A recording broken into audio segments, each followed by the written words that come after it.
The best thing you can do if you like this video, leave a comment below. It helps this video get viewed more on YouTube. Also give it a thumbs up if you like the content, and subscribe. Anyway, let's get stuck into it. Cheers.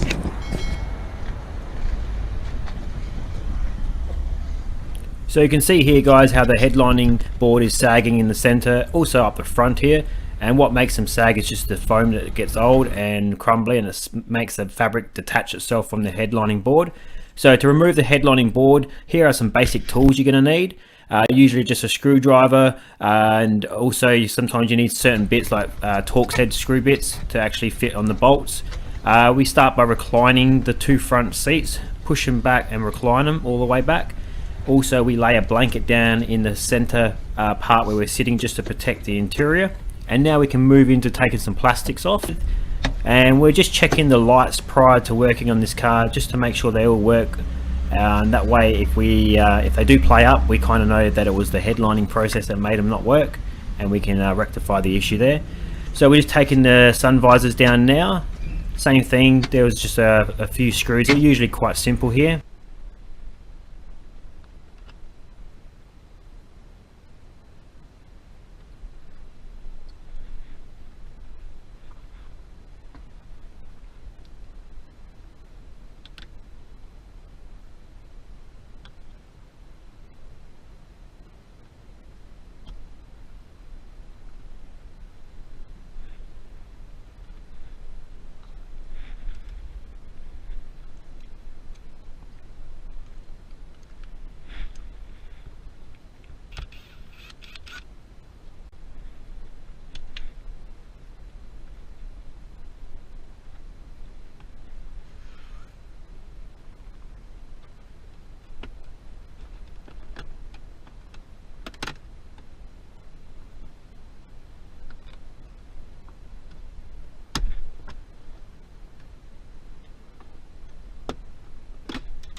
Usually just flex the headlining board away from the pillars, so we don't have to actually remove all pillars.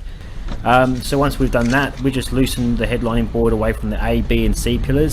The rear section, we're just going to be pulling the headlining board away from the whole rear pillar section, so that's all good. We'll just drop down the sunglasses console now.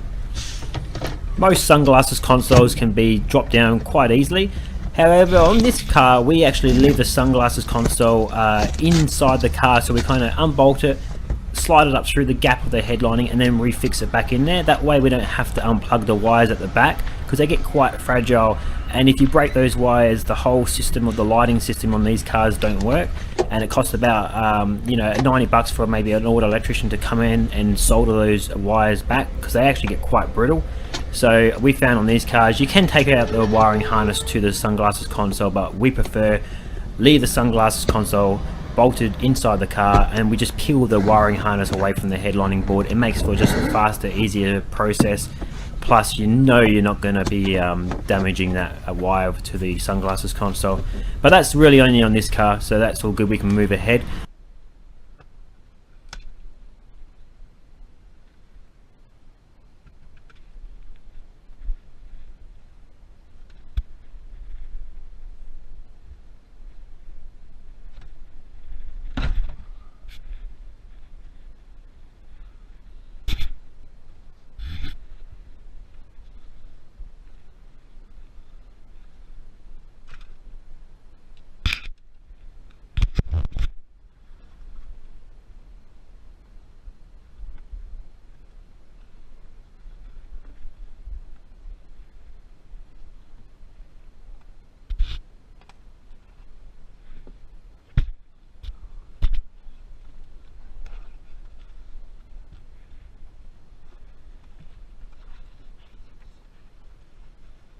we would usually take it out through the front passenger door or the rear driver's side door with the seats fully reclined and pushed back, and we just slowly flex and bow the headlining board out those door gaps there. These headliner boards have got a bit of flex to them, and if you do put a split or a breakage in the headlining board, you can repair those breakages usually with a bit of cloth tape. You can reinforce that split, or you can go to the extent of maybe refiberglassing or like a compound where you reinforce it all back together again. So headlining board's removed now. Take off the old material, and you can see here the old original foam has gone all orange and crumbly. That's what makes the headlining board sag. So it's not a glue issue. The glue is fine on these cars from factory. It's if the foam just gets old, starts to crumble, and it's usually heat related. So if the car has a history of being out in the sun or comes from a warmer climate, well then the headlining board's going to sag much faster. So we've done cars where maybe in 7 years it's completely sagged from brand new from factory. So we're moving to the preparation and cleaning now. So a scrubbing brush is mainly the main item that you need here to remove the old original foam. You want to scrub the board nice and clean and get off all that foam. Get the board to a nice clean surface, ready to apply brand new glue and the brand new material. So if the old foam is difficult to remove, you can use an orbital sander here, but that's only if the headlining board is a nice strong headlining board that can withstand a bit of sanding. Here we grabbed the safety gear, eye protection, respirator and some chemical gloves. Usually we would have a pair of overalls that we'll chuck on as well. And now we'll just make sure that headlining board is nice and cleaned. So we're just using a soft brush here. You can use a air blower as well to take it down to a nice clean surface, ready to have that glue sprayed onto it.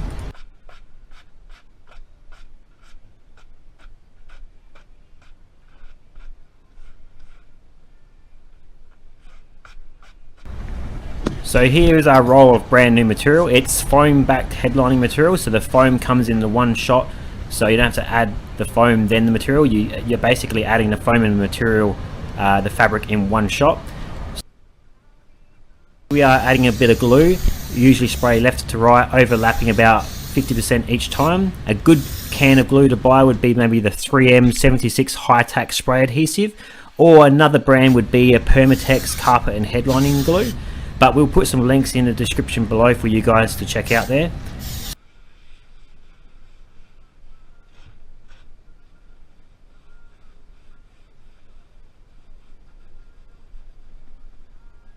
Here's a bit about the fabrics you can choose. So there's flat knit fabrics, which is a bit of a stitch pattern to the headlining material, or there's velour fabrics, which is got that more of a softer type of feel. They're the two styles of headlining materials you can buy, and here they are up close. You got the flat knit on the left and the velour on the right.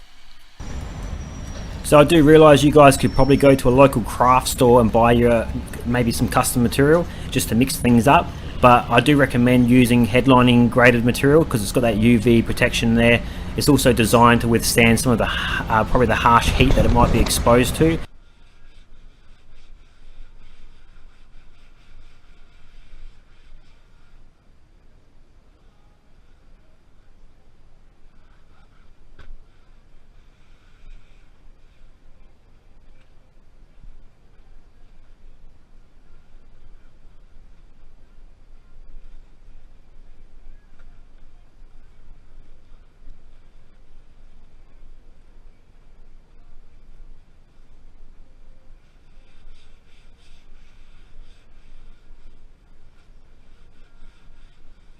If you're looking for more process and more steps on how to do a headlining repair, you can check out our latest ebook called Headlining Secrets, where we will leave no stone unturned. We will go into all the steps, the process, common problems to watch out for, go into about the glues, the materials to use, and it's just more detail about the headlining repair process. So that will be in text and pictures.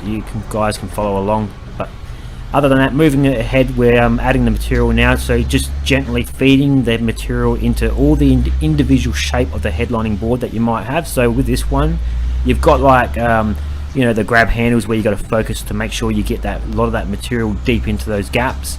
You don't want to place it under high tension or high stress there, because that's where the headlining material may start to sag again, because you put it under a lot of tension. So really you're just feeding the material and not placing it under a lot of stress when you're pushing it into those gaps. And this is looking at pretty good, so we'll just move along now and just keep applying that material. One thing that we do, we actually overlap the material around the edge. Now from factory, most cars, they just laser jet the material right to the edge and cut it.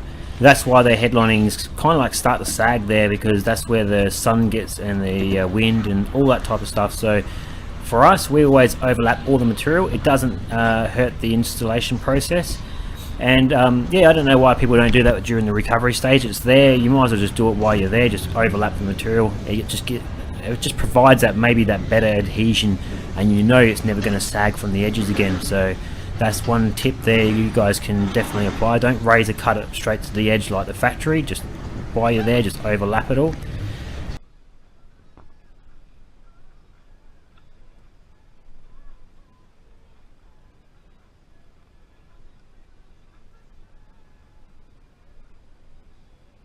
Make sure you guys give this video a thumbs up. It helps this video grow on YouTube. Maybe leave a comment below, hit that subscribe button, and yeah, just provides this YouTube channel with good analytics. So here we are, we're cutting the headlining material away from the underneath side now. So we usually maybe have 1 inch to 2 inches overlap, and we'll trim just the areas where you need to just kind of like release it a bit, that way it can flex over. So any curves there, we're actually applying a bit of cuts there, that way as the headlining material folds over, it folds over without any tension. It's a bit of an upholstery thing that we kind of learnt during the furniture upholstery trade. But yeah, so that's the headlining board all done now, and we're just wrapping that material over the edge. So it's turning out quite well, quite neat and tidy. So hopefully you know, hopefully that's working out for you guys and you're appreciating this content. Yeah, so fold that material over all the edges, nice and clean and neat and tidy there. And once that's all done, we can move into cutting and razor blading out all the individual shapes and holes that we need to take out for the grab handles to go in, and the sun visor and the lights and all those plugs.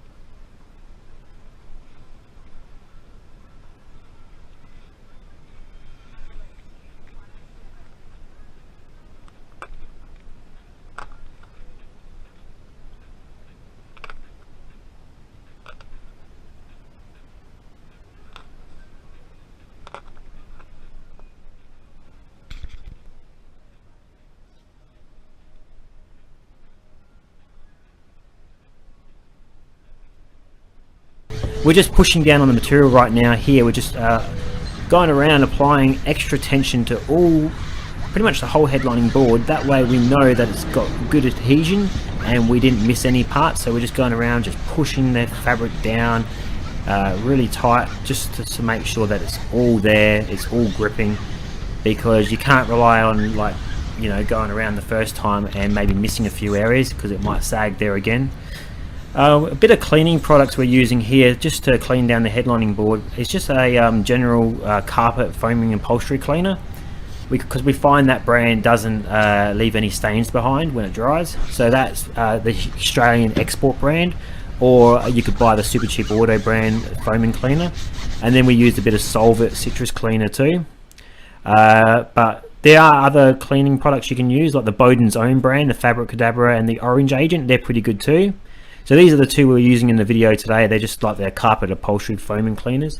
And the good thing about them, like I said, they don't leave any stain behind when they dry. So that's ideally what you want there.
flex the headlining board under those pillars, and now it's all in place, ready to add those plastics back on.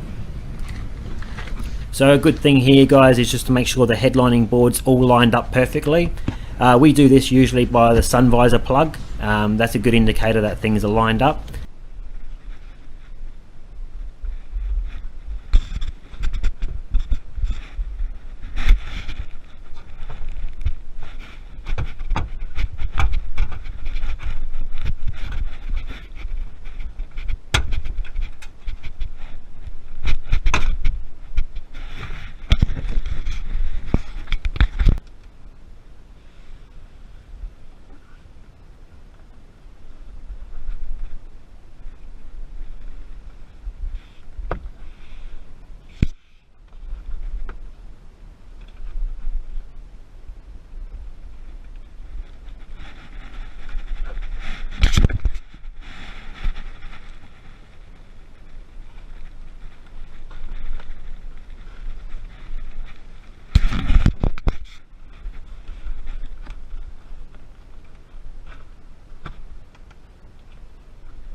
So we're just applying a bit of cleaning product now just to make sure we haven't left any you know, fingerprints around the place, and removing the imperfections and creases. So you can either just like use an upholstery skewer and just pull out any imperfections, but ideally once the car warms up after a few warm days, any imperfections, any you know, creases, whatever, it will just slowly come out as the foam expands as the car warms up.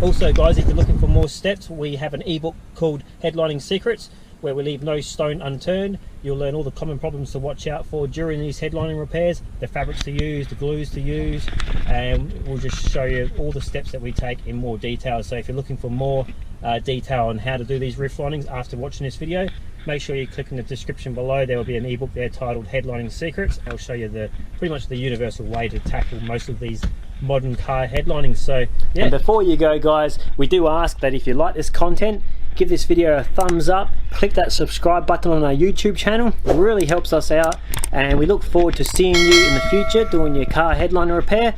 And that's it guys, thanks for watching, thanks for your time, cheers.